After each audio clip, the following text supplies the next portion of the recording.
Now, in this study guide for IA2, we have 13th problem. The question is missing here. You have to add, find angle JSM. That means this angle you have to find. So let me read the whole question one more time. In the diagram of triangle JEA below, angle JEA is 90. That means this angle. And angle EAJ is 48. Line segment MS is connecting the points M and S on the triangle such that EMS is 59. Where is EMS? EMS. This is 59. So find angle JSM. This is the question. It's very simple how to do this.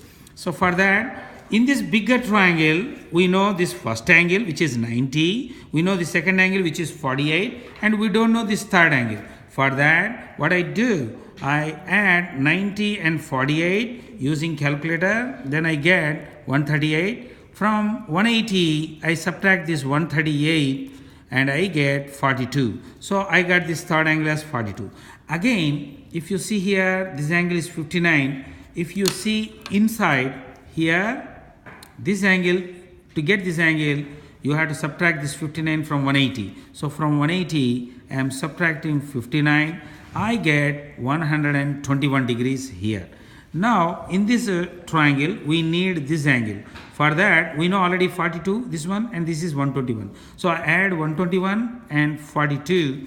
Then I get 163. This 163 I am subtracting from 180 to get this required angle as 17 degrees. Therefore, angle JSM is 17 degrees. In this way, you have to do.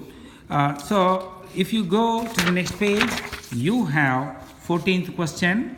In this 14th question, this 6x is the exterior angle, whereas these two are interior angles.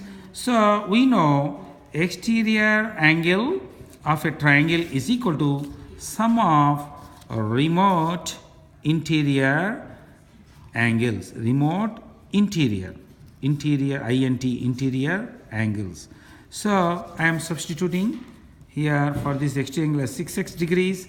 The interior angles are 3x plus 10 and x plus 40. So this is algebra. So 3x plus x, it is 4x, and 10 plus 40 is 50. On simplification, I get x as 25 degrees. But the problem is not over. He's asking to find angle CAB. Therefore, measure of angle CAB, which is x plus 40, and you know we got x value as 25. So I am substituting 25 for x value. Then 25 plus 40, it gives us 65 degrees. In this way, you have to find. Thank you.